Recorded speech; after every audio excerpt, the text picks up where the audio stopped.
A very good morning to everyone.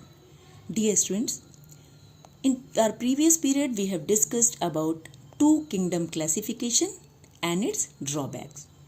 Today we are going to start the next topic of this chapter, that is criteria of five kingdom classification. You all know this, that cell is the basic unit of life and all cells have a cell membrane, cytoplasm and genetic material. But cells are of two types on the basis of their nucleus: prokaryotic cells and eukaryotic cells. Prokaryotic cells means unicellular organisms or single-celled organisms without a nucleus or nuclear membrane. Okay, and eukaryotic cells, plants and animal with a nuclear membrane and membrane enclosed organelles. Like see, this is the structure of bacteria and this is prokaryotic organism because cell wall is present, cytoplasm is present, but this genetic material you are seeing in this picture, it is floating in the cytoplasm. There is no nuclear membrane. So such type of nucleus where nuclear membrane is absent is known as nucleoid. See, this is eukaryotic organism, eukaryotic cell. In this cell, nucleus is surrounded by this nuclear membrane. So when nuclear membrane is present, such type of cell is known as eukaryotic cell, and such type of organism which have such type of cell are known as eukaryotic organisms. So there is one another term, that is unicellular. Uni means single. And what is this unicellular? This is based on number of cells. The organisms have been categorized as unicellular or multicellular. Now what is unicellular? The body of many microscopic plants and animals are formed of just one single cell. Such organisms are called unicellular, like amoeba, paramecium and euglena. Multicellular organisms. The body of most plants and animals which we see around us are made up of millions and billions of cells. They are called multicellular organisms like human, rose, people, neem, earthworm, fish, frog, etc. They all are multicellular organisms. So now we are going to discuss about the criteria of five kingdom classification. Whitaker in 1969 proposed a five kingdom classification based on cell structure. It means cells are either prokaryotic or eukaryotic. And second is the criteria mode of nutrition. Mode of nutrition means it is of two types, autotrophic or heterotrophic. What are autotrophic?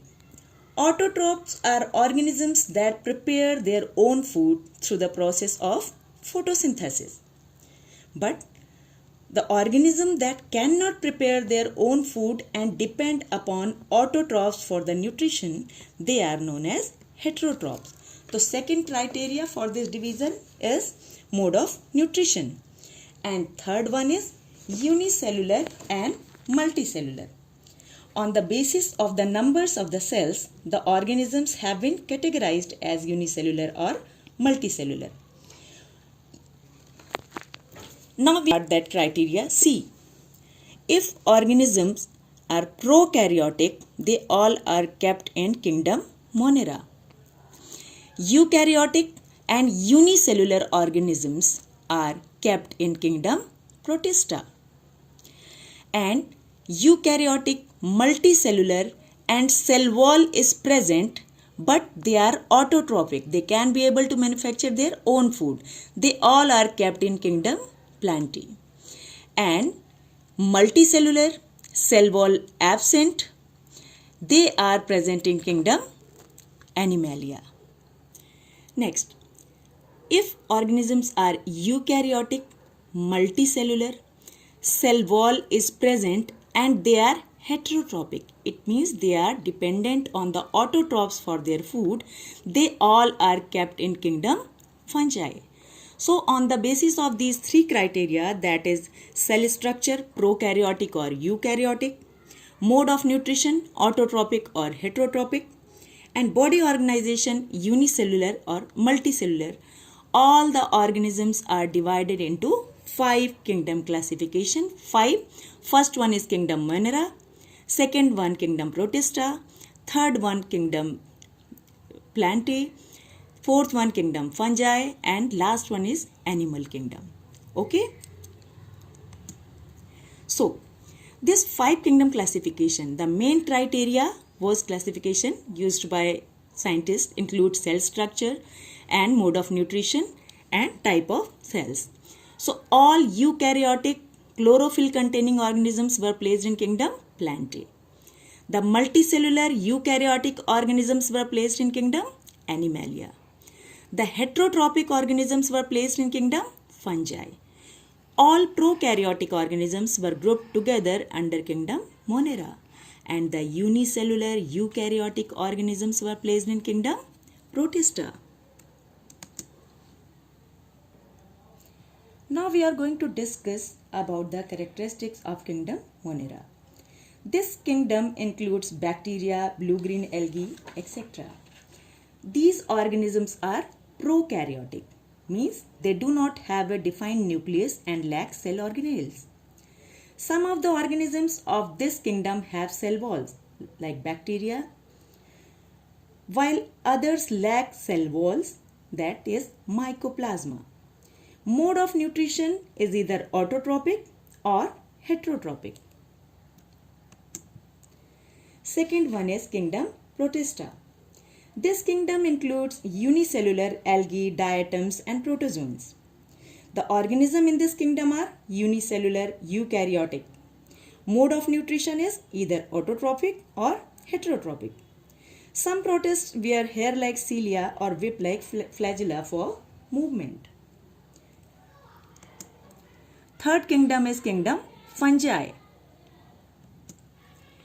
Kingdom Fungi. They are eukaryotic, no chlorophyll, and they are heterotrophs. Cell walls of cell are made up of chitin. Most are multicellular, only unicellular fungus is yeast. Most are saprophytic. Next one is kingdom Plantae. This kingdom includes the kingdom which consists of green plants is further divided first on the basis of the differentiation of the plant body. Kingdom Plantae includes aquatic plants, land plants, etc. Now this is kingdom Animalia. Animals are multicellular eukaryotic organisms. Most animals have a nervous system. Animal nutrition is heterotrophic. Animal cells lack cell wall and they have the power of locomotion.